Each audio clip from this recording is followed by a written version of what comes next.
Hello, hi everybody. Thanks so much for joining. So today we are going to talk about creating your PCOS fertility plan. So if this is one of the first times that you're watching one of my videos, I'm Molly. I'm the nutritional therapy practitioner over at parsleyandpumpkins.com, where I teach women with hormonal imbalances and menstrual cycle disorders the simple shifts that they need to make to bring their hormones back into balance, have easy, pain-free periods, and support their natural fertility, all while still enjoying delicious food. So most of the time, people spend a lot of time looking for PCOS fertility diet information, the food they should be eating, and the rules around what's good, what's not in terms of food. But I want to recommend that you don't think about it so much as a diet, but instead create a PCOS fertility plan for yourself and do this for the next year. So shifting your mindset away from just the food that you're eating really opens you up to all of these other activities that are so important for fertility, but they very easily get skipped over, oftentimes because they are our lifestyle. They're the things that create our life, the things that we're doing every single day.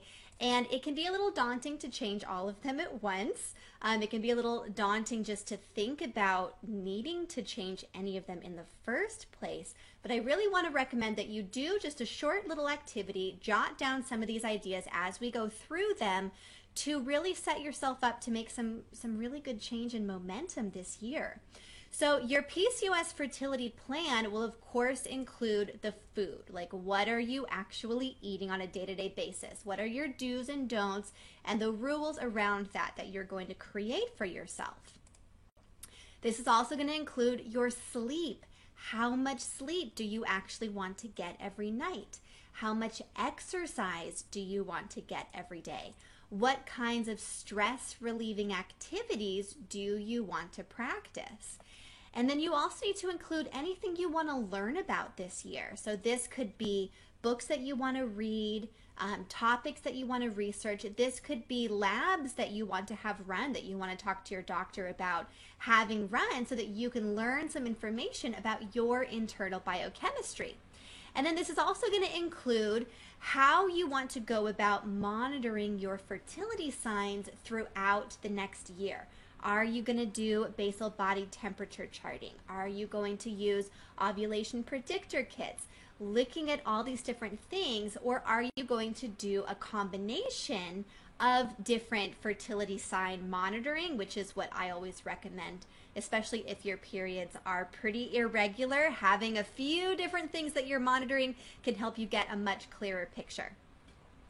Now, I want to really recommend that you look at all of these activities over the next year.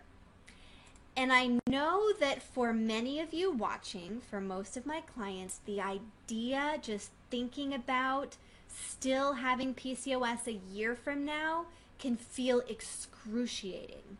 And so you don't want to do it. You don't want to plan that long term.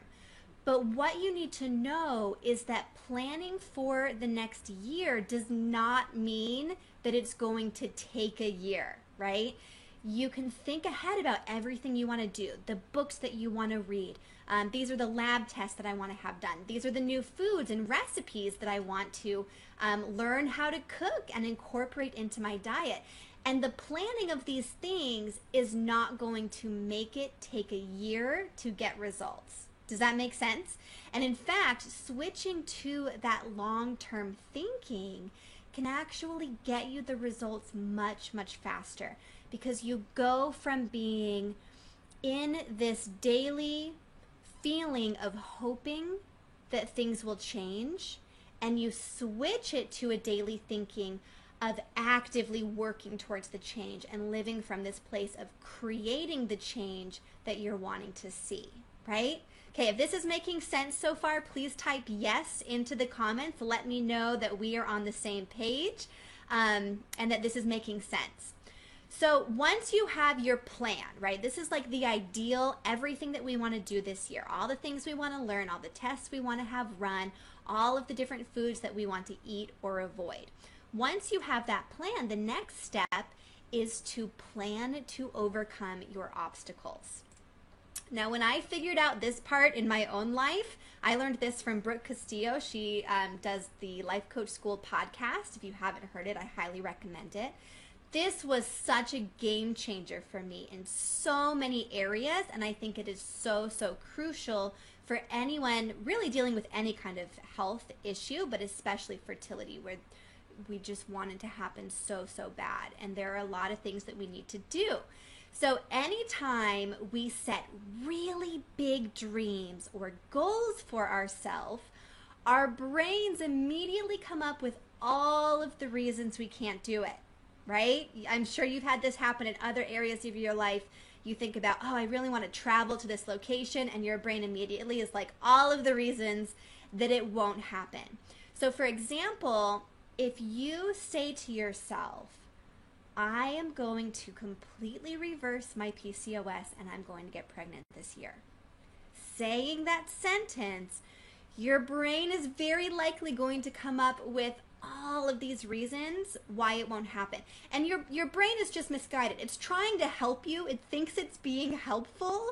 It just doesn't understand that that's really not helpful. And so this is what happens. So our brain says, oh, I don't know, you're kind of addicted to soda and you drink too much candy, and by the way, your AMH is a little bit low. Also, work is really busy and we don't have any time to cook, and also we're not ovulating. So these are all of the reasons why it can't happen, right? Our brain just dumps all of these things. Okay, here is the magical part. Are you ready? This is the best. You write down all of these things, all of these reasons that it can't happen, all of the obstacles that are in your way, all of the reasons that this is impossible right now.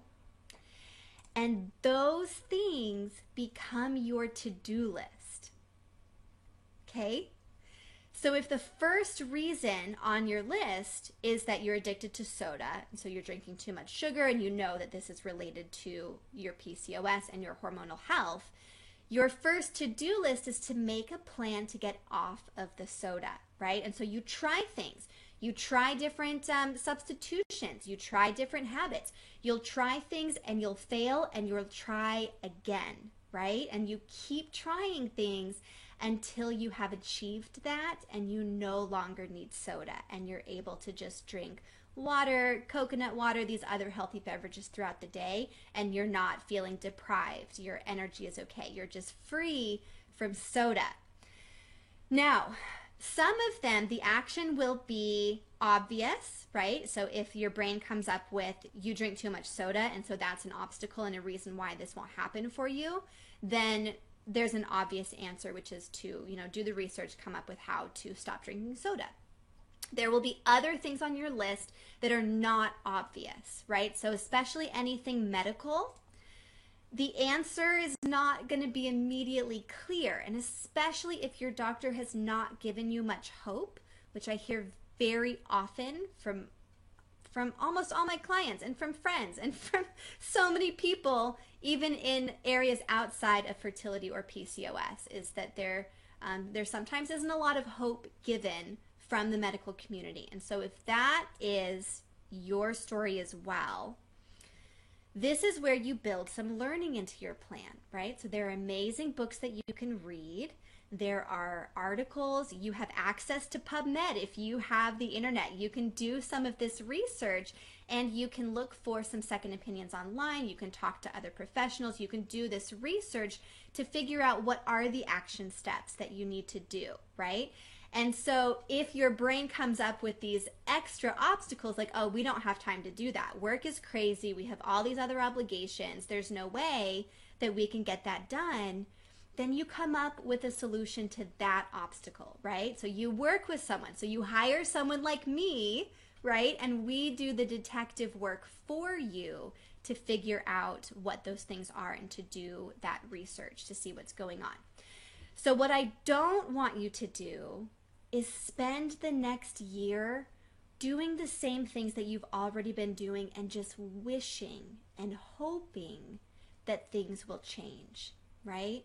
and instead ask yourself, what do I need to do to make change in my life? That is what will get you the results.